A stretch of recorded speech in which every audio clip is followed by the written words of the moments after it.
Assalamualaikum warahmatullahi wabarakatuh. Adik-adik sekalian, kita berjumpa lagi dengan saya Bu Nova di mata kuliah Hama Penyakit Tanaman Pangan 2021.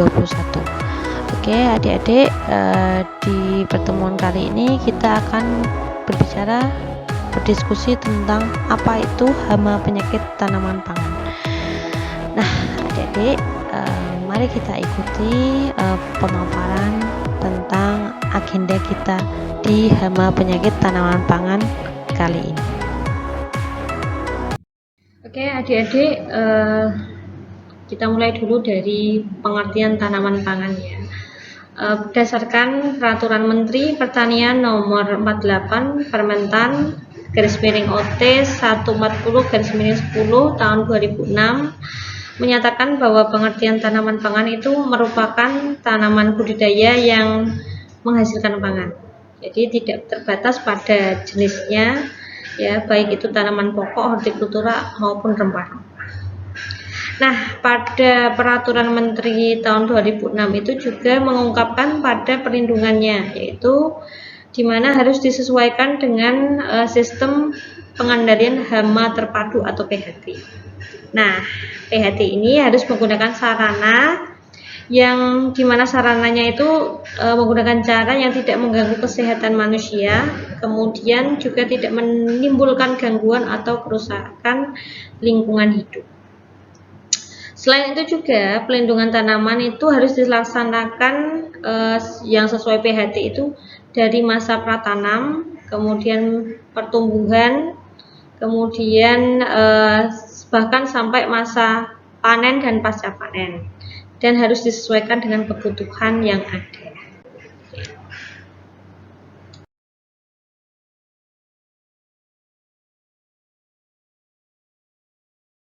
Dari hal tersebut, jadi kita sudah jelas karena di sini mata kuliah kita adalah hama penyakit tanaman pangan. Jadi semua tanaman-tanaman yang menghasilkan pangan ya, baik dia itu secara langsung maupun harus diolah terlebih dahulu adalah kategori tanaman pangan. Nah, jadi adik-adik sekalian, bahwa tanaman pangan itu tidak hanya berdasar pada tanaman pokok seperti nasi atau beras, jagung, singkong, ubi, kentang dan lain sebagainya, tapi nanti juga berkenaan dengan tanaman-tanaman hortikultura seperti bawang, kemudian cabai, tomat dan lain sebagainya. Namun pada materi kita punya batasan karena terbatasnya waktu, jadi tidak kita pelajari semuanya.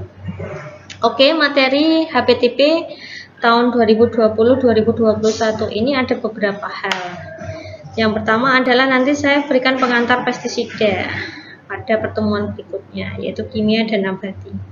Ini hanya sebagai pengulangan karena ini juga saya sampaikan di TPHP kalau tidak salah ya. Kalau Anda semua sudah pernah mendapat mata kuliah TPHP, mungkin Anda sudah pernah mendapatkan pengantar tentang pestisida. Nah, pada materi kali ini juga saya akan sisipkan karena nanti beberapa itu pengendaliannya menggunakan pestisida. Jadi mau tidak mau kita harus mempelajari tentang pestisida. Oke, dan selanjutnya nanti berkaitan dengan pengendalian hama terpadu, tapi kaitannya dengan tanaman pangan. Oke, hama tanaman pangan yang akan kita sampaikan di sini itu di tanaman pangan pertama itu berkaitan dengan padi dan jagung, dan yang kedua nanti ada kaitannya dengan bawang merah dan cabai, dan yang ketiga ada hama penyakit pasca panen, yaitu serealia dan sayuran ya. Nah adik-adik sekalian, jadi ada beberapa nanti bahasan. Jadi ada padi, jagung, bawang merah dan cabai, kemudian ada penyakit pasca panen, hama penyakit pasca panen. Nah, namun nanti juga ada yang namanya presentasi. Nah, pada presentasi itu nanti kita sisipkan beberapa komoditas yang tidak kita bahas, yang tidak saya berikan ya. Jadi saya akan memberikan materi begitu dari Bu Nova. Nah, nanti ada juga yang Anda cari secara mandiri. Nah, yang Anda cari secara mandiri itu nanti akan dipresentasikan oleh kelompok Anda masing-masing. Itu adik-adik. Oke, selanjutnya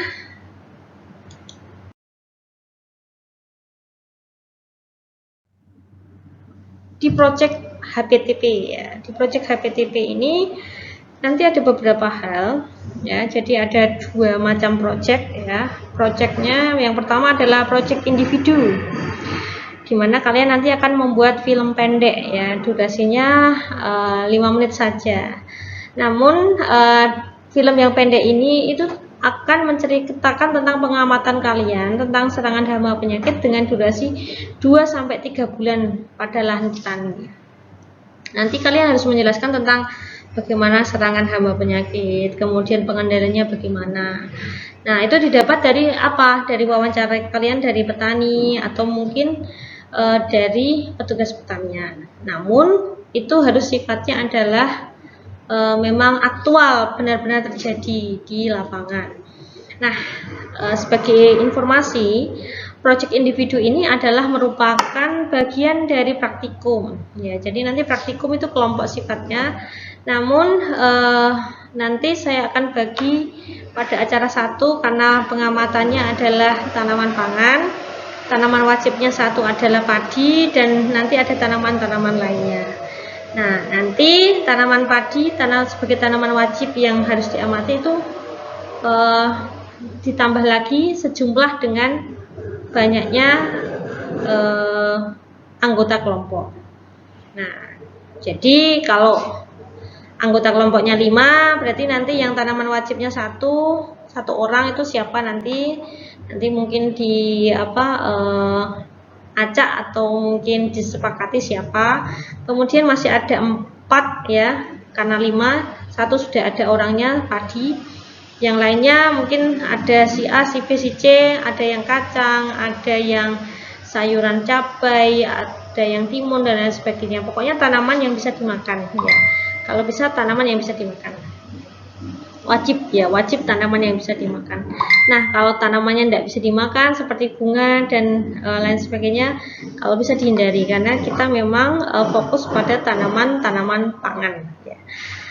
Kalau kopi bagaimana Bu? Ya nggak apa-apa, bisa karena dia adalah salah satu bisa menghasilkan hasil pangan. Nah, itu nggak apa-apa ya. Oke, seperti itu untuk project individu. Kemudian yang kedua adalah project kelompok.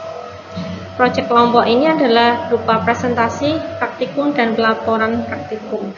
Nah, adik-adik nanti ada yang namanya verifikasi dari Bu Nova, karena biasanya adalah project kelompok ini kadang ada yang anggotanya tidak bekerja ya.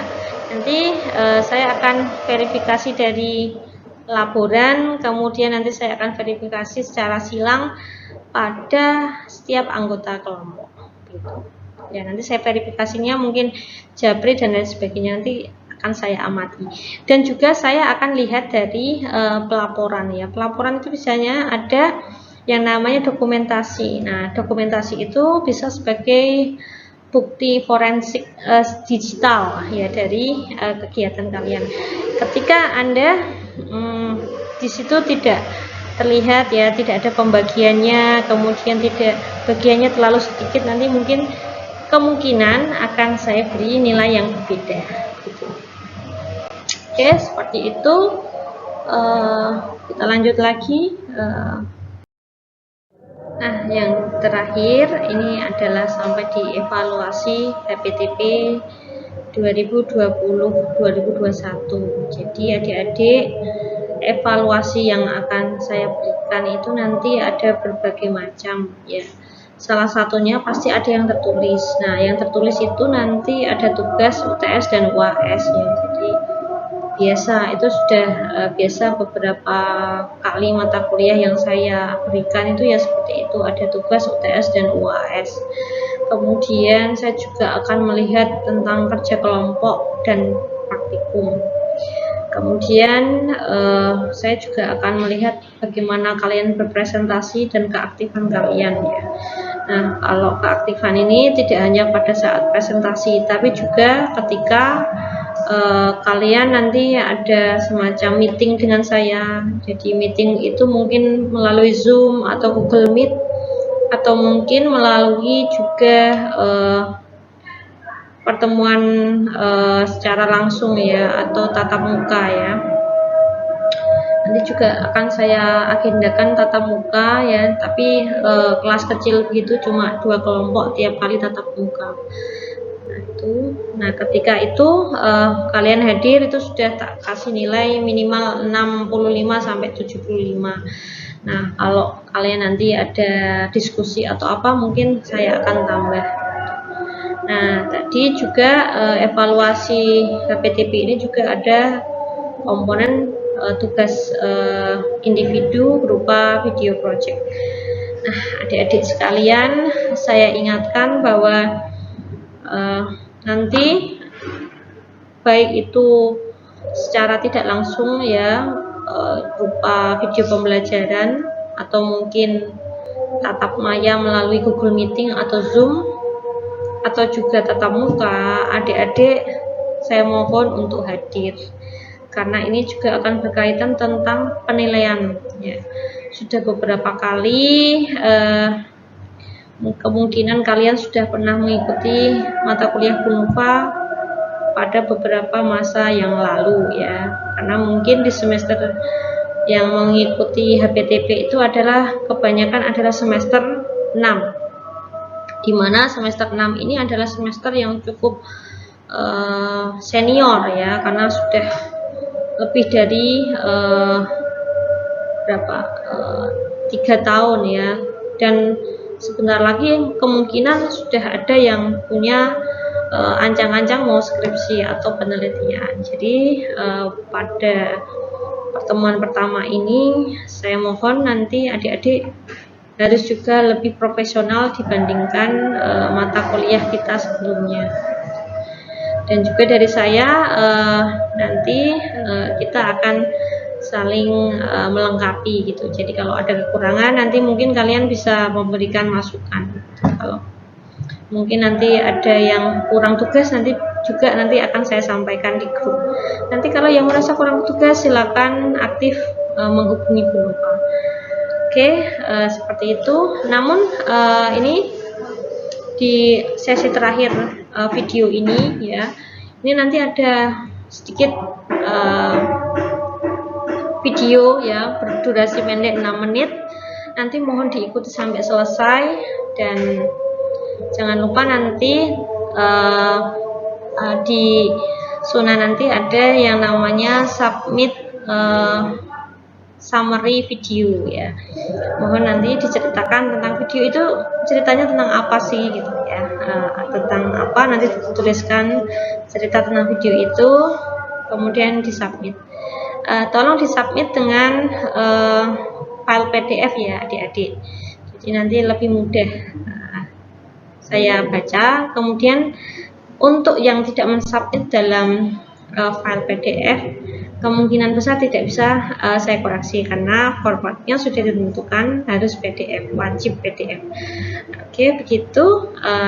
Silakan Anda ikuti videonya, hanya 6 menit saja.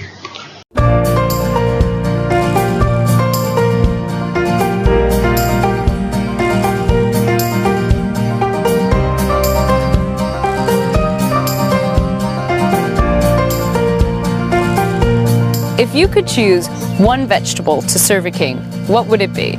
The extravagant French king Louis XIV demanded that cauliflower be served at all his feasts. It had something to do with a girlfriend who liked cauliflower, but maybe he knew that this common member of the cabbage family has a positively royal pedigree when it comes to health. 1 cup of cauliflower has more vitamin C than an orange.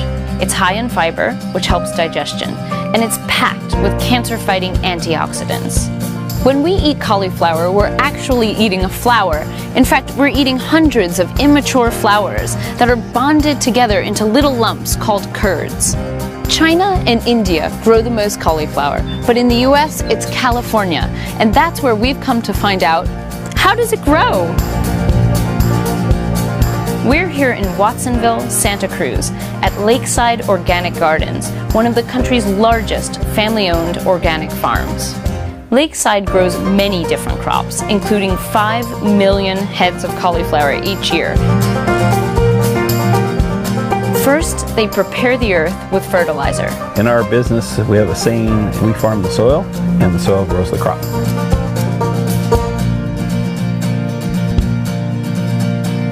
Because Lakeside grows their cauliflower organically, that means they don't use chemical sprays to kill the bugs that eat the cauliflower plant. Instead, they release predators like ladybugs that like to eat the bad insects. We grow plants that attract the good bugs. Is that like these white flowers that we see here? These are sweet alyssum, so you'll see them around the edge of our field. They also use a natural soap spray. Since bugs breathe through their skin, when the soap covers their body, they suffocate. But there's another secret to growing cauliflower organically: penguin poop. Lakeside is the country's largest importer of Peruvian guano, aka seabird excrement. Guano is used as a fertilizer and is super rich in nitrogen because of all the fish those seabirds eat. And nitrogen is key to plant growth.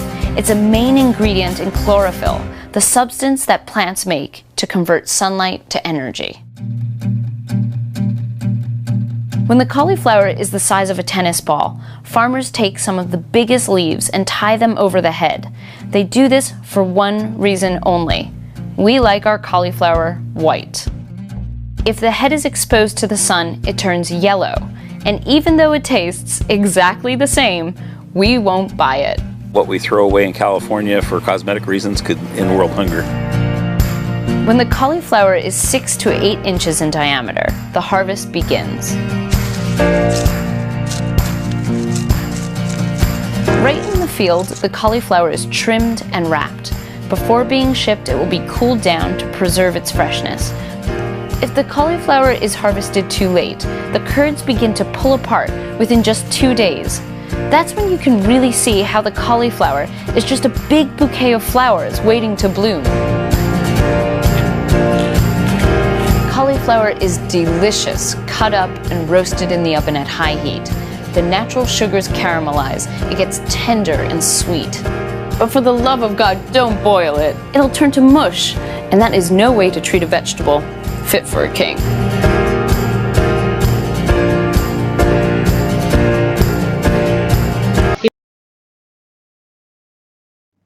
Oke adik-adik, terima kasih telah mengikuti video ini sampai selesai. Jangan lupa submit di menu review video ya. Nanti filenya harus PDF. Jadi jangan file yang lainnya, karena file yang lainnya itu tidak akan terbaca oleh Bunova. Oke, seperti itu dulu dari Bunova. Sampai jumpa di pertemuan berikutnya. Salam sehat, salam sejahtera. Wassalamualaikum warahmatullahi wabarakatuh.